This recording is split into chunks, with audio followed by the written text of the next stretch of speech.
The first step towards achieving your dreams is having the right coach. Get the best education with forensic classes by Diksha and make your net forensic exam dreams come true. Download the app now.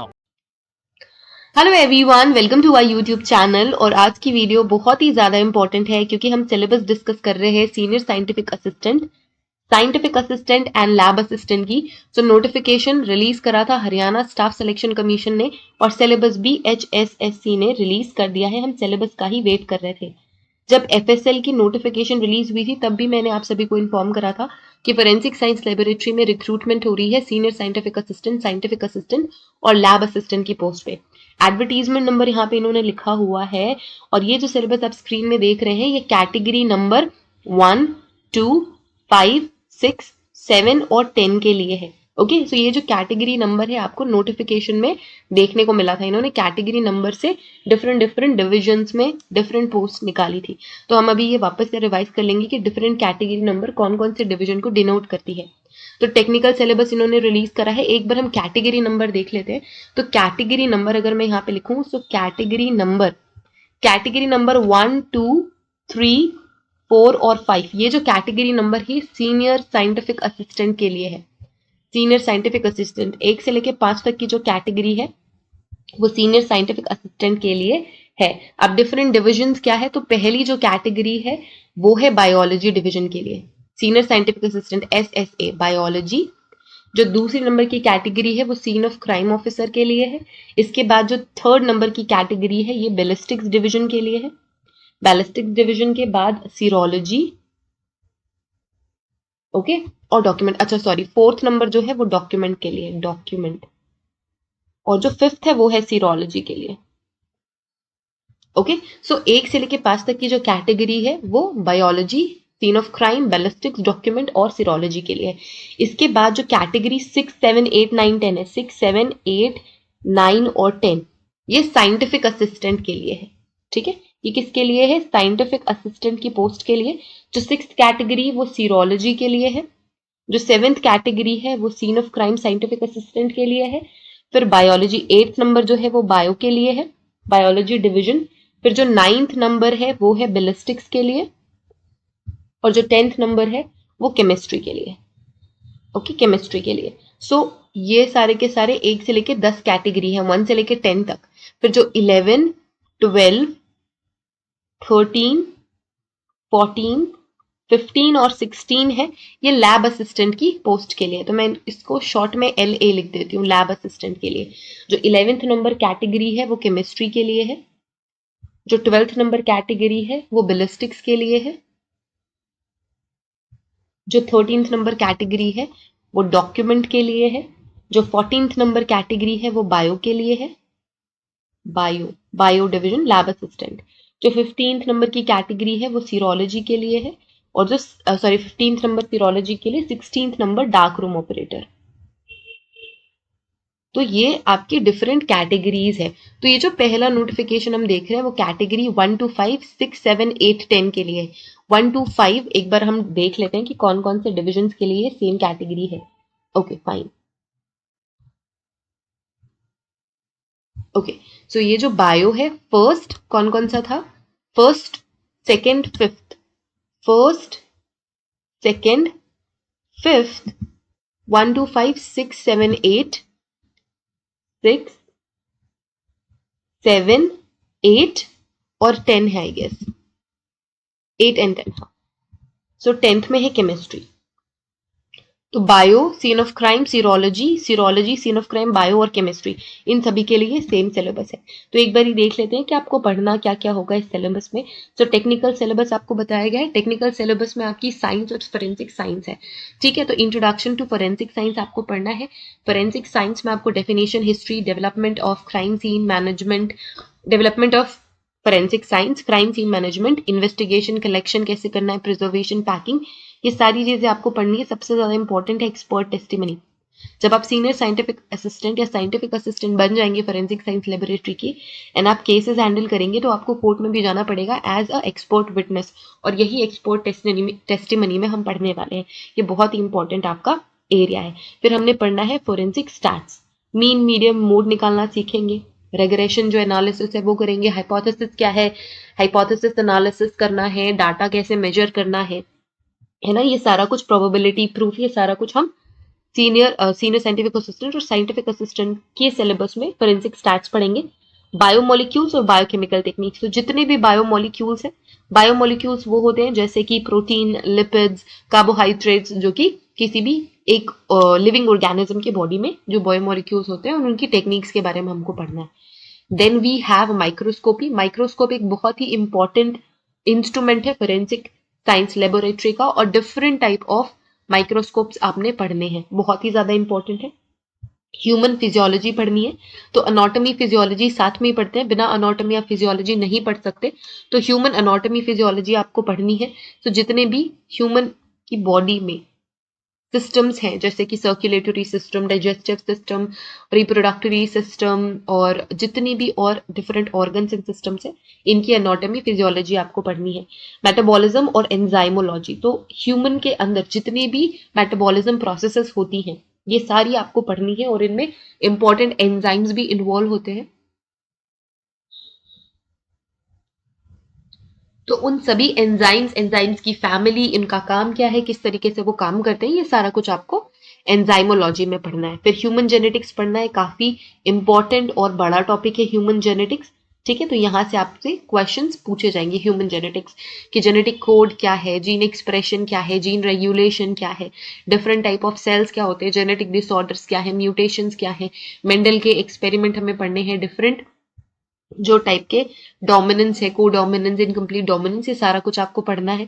Forensic immunology और DNA examination आपको पढ़ना होगा। इसमें भी आपको brief में syllabus दिया हुआ है कि फोरेंसिक इम्यूनोलॉजी पढ़नी है, किस तरीके की इम्यूनो सिस्टम होता है, किस तरीके का इम्यून सिस्टम होता है, एंटीजन एंटीबॉडी इंटरैक्शन क्या है, एंटीजन एंटीबॉडी किस तरीके से आपके बॉडी में काम करती है, एंड साथ में आपको डीएनए एग्जामिनेशन पढ़ना है। डीएनए प्रोफाइलिंग भी हमें पढ़ना है, बहुत ज्यादा इंपॉर्टेंट है। अभी आप रिसेंटली न्यूज में पढ़ रहे होंगे, जो ये श्रद्धा मर्डर केस हुआ, उसमें आप बार बार सुन रहे हैं कि जो बोन्स मिली है ना, पुलिस ने बोन्स बरामद करी है, पुलिस ने बोन्स कलेक्ट करी है। अब इसका डीएनए एनालिसिस से ही हमें पता चल पाएगा कि वो बोन्स श्रद्धा की है या नहीं है। उसके पेरेंट्स से भी डीएनए सैंपल ले लिए गए। तो आपको ये सीखना है कि डीएनए एक्सट्रैक्ट कैसे करना है, डीएनए की प्रोफाइल, क्योंकि हम प्रोफाइल्स को ही मैच करेंगे ना, तो हमने प्रोफाइल बनानी होगी जो श्रद्धा के पेरेंट्स है, जो ब्रदर है उसकी, और जो बोन्स हमें मिली है उसका जो बोन्स हमें मिली है उससे बोन से डीएनए एक्सट्रैक्ट करना है, प्रोफाइल बनाना, और फिर हम उसे कंपेयर करते हैं और पता लगाते हैं कि सेम है या नहीं है। ठीक है, टेक्निक्स आपको सीरोलॉजी की पढ़नी है, जितनी भी इंपॉर्टेंट टेक्निक्स है सीरोलॉजी में जो आती है। Serology basically body fluid analysis होता है, तो आपको ये सारा कुछ पढ़ना है। डिफरेंट मेथड जो हम सीरोलॉजी एनालिसिस में पढ़ते हैं, ये सारा कुछ आपको पढ़ना होगा। और ये जो टेक्निकल पार्ट है आपका, इसका वेटेज सबसे ज्यादा है 40%, इसका वेटेज सबसे ज्यादा है, और जितने भी एस्पिरेंट्स है सबको प्रॉब्लम यहीं पे ही होने वाली है, क्योंकि जो मेजर जो आप स्कोर करेंगे एग्जाम में, यहीं से स्कोर करेंगे। क्लियर। इसके बाद आपको पढ़ना है जनरल अवेयरनेस और जीके। जनरल अवेयरनेस आपको पढ़नी है, जीके आपको पढ़नी है, एंड ये आपका सिलेबस है। ठीक है, किस तरीके से क्वेश्चन डिजाइन करा गया, किस तरीके से क्वेश्चन डिजाइन करा जाएगा कैंडिडेट्स की एबिलिटी को जानने के लिए कि किस तरीके से वो अवेयर है, उनके जीके कितनी है, वो हिस्ट्री, पॉलिटिक्स, जियोग्राफी, इकोनॉमिक्स के बारे में कितना जानते हैं। तो आपको ब्रीफ नॉलेज इसकी भी रखनी है, और ये वेटेज रखता है 10%। रीजनिंग और मेंटल एबिलिटी, इसमें भी आपको 10% वेटेज यहाँ पे देखने को मिलेगा। रीजनिंग के क्वेश्चंस आएंगे, वेन डायग्राम्स आएंगे, एनालॉजी आएगी, सिंबॉलिक ऑपरेशंस आएंगे, एंड सिंबॉलिक नंबर एनालॉजी आएगी। तो ये सारा कुछ आपके एग्जाम में आएगा, 10% इसका वेटेज है। फिर है इंग्लिश लैंग्वेज। इंग्लिश लैंग्वेज में जितने भी तरीके के इंग्लिश लैंग्वेज से क्वेश्चंस आ सकते हैं, फिल इन द ब्लैंक्स आएगा, एरर आपको स्पॉट करना होगा, एंटोनिम्स, सिनोनिम्स, ये सारी चीजें आएंगी। इसके अलावा वर्ड सब्स्टिट्यूशन आपको सीखना होगा, वर्ड सब्स्टिट्यूट कैसे करना है, डायरेक्ट इनडायरेक्ट नरेशंस क्या होते हैं, ये सारा कुछ आपको पढ़ना होगा इंग्लिश लैंग्वेज में। ओके, फिर हिंदी लैंग्वेज भी आपको पढ़नी है। बेसिक हिंदी, अलंकार क्या है, शब्द क्या है, अविकारी शब्द, पद, पदबंध, मुहावरे, लोकोक्तियां, सो हिंदी आपको पढ़नी होगी। इसका जो वेटेज है वो 0.5% है। यहाँ पे लैंग्वेज का भी वेटेज 0.5% है, तो लैंग्वेज का वेटेज हिंदी इंग्लिश दोनों मिला के 10% हो जाता है, 5% का वेटेज है। इसके बाद जनरल नॉलेज हरियाणा स्टेट की आपको होनी चाहिए, क्योंकि हरियाणा स्टेट में ही आपको जॉब मिलने वाली है। तो जो हरियाणा स्टेट की जनरल नॉलेज है वो 25% वेटेज कैरी करती है। और कंप्यूटर नॉलेज आपको होनी चाहिए, बेसिक कंप्यूटर नॉलेज आपको होनी चाहिए। इंपॉर्टेंट कंप्यूटर टर्मिनोलॉजी आपको पढ़नी है, सॉफ्टवेयर के बारे में पढ़ना है, माइक्रोसॉफ्ट एक्सेल क्या होता है, ऑफिस क्या होता है, स्प्रेडशीट कैसे बनानी है, तो ये सब आपको पढ़ना है और 5% वेटेजेस का होने वाला है। तो मोस्टली जो एस्पिरेंट्स है उनको इसकी नॉलेज ऑफकोर्स होगी, बट फिर भी आपको एक बारी ब्रश अप जरूर करना है। तो ये हमने कुछ कैटेगरीज का सिलेबस पढ़ लिया, तो जल्दी ही आपको कोर्स अवेलेबल हो जाएगा। आज की डेट पे ही ये कोर्सेज आपको हमारे ऑफिशियल एप्लीकेशन में मिल जाएंगे। एप्लीकेशन की लिंक आपको डिस्क्रिप्शन में मिल जाएगी, जिसमें हम टेक्निकल सिलेबस कवर करने वाले हैं। तो टेक्निकल सिलेबस आपको सारी की सारी वीडियो लेक्चर्स मिल जाएंगी, आपको पीडीएफ स्टडी मटेरियल्स मिल जाएगा, तो आपको हिंदी में हम एक्सप्लेन कर देंगे, क्योंकि इसका जो टेक्निकल सिलेबस है उसका हिंदी मिलना आपको बहुत ही ज्यादा मुश्किल है। इसके अलावा हम आपको सैम्पल एमसीक्यूज प्रोवाइड करेंगे, ठीक है। सैम्पल एमसीक्यूज जितना भी टेक्निकल पार्ट है उस सभी का बहुत ही प्रिसाइज और सारे इंपॉर्टेंट क्वेश्चंस हम आपसे शेयर करेंगे इस कोर्स में। तो अगर अभी तक आपने हमारा एप्लीकेशन डाउनलोड नहीं करा है तो आपको एप्लीकेशन डाउनलोड कर लेना है।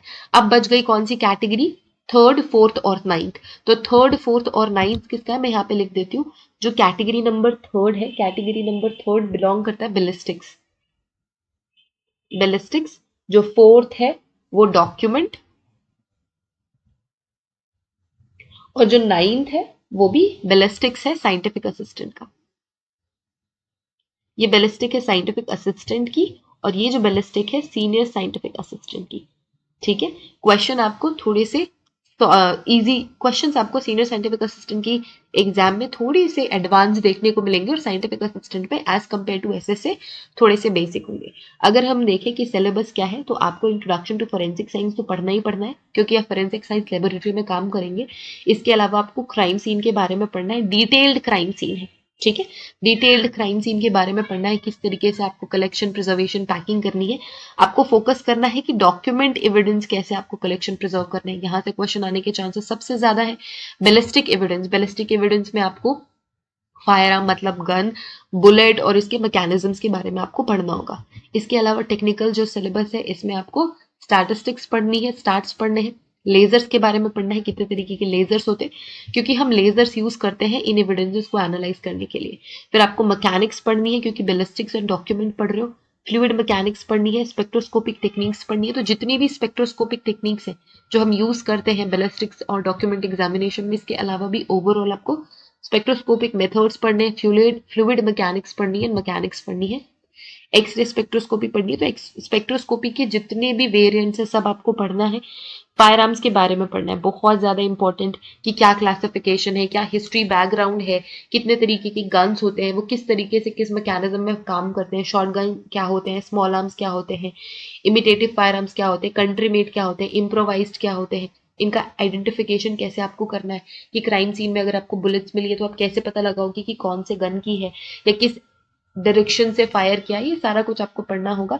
एम्यूनेशन के बारे में पढ़ना है, तो एम्यूनेशन के बारे में अगर मैं सिंपल वर्ड से बताऊं तो आपको बुलेट्स के बारे में पढ़ना है। तो different different guns and different different fire arms में डिफरेंट टाइप ऑफ बुलेट्स हम यूज करते हैं, उसका क्लासिफिकेशन, किस तरीके से वो बनते हैं, किस तरीके से असेंबल हम करते हैं, कार्ट्रिजेस क्या होते हैं, कार्ट्रिज केसेस क्या होते हैं, इनका क्या रोल है फायरिंग प्रोसेस में, ये सब आपको पढ़ना है।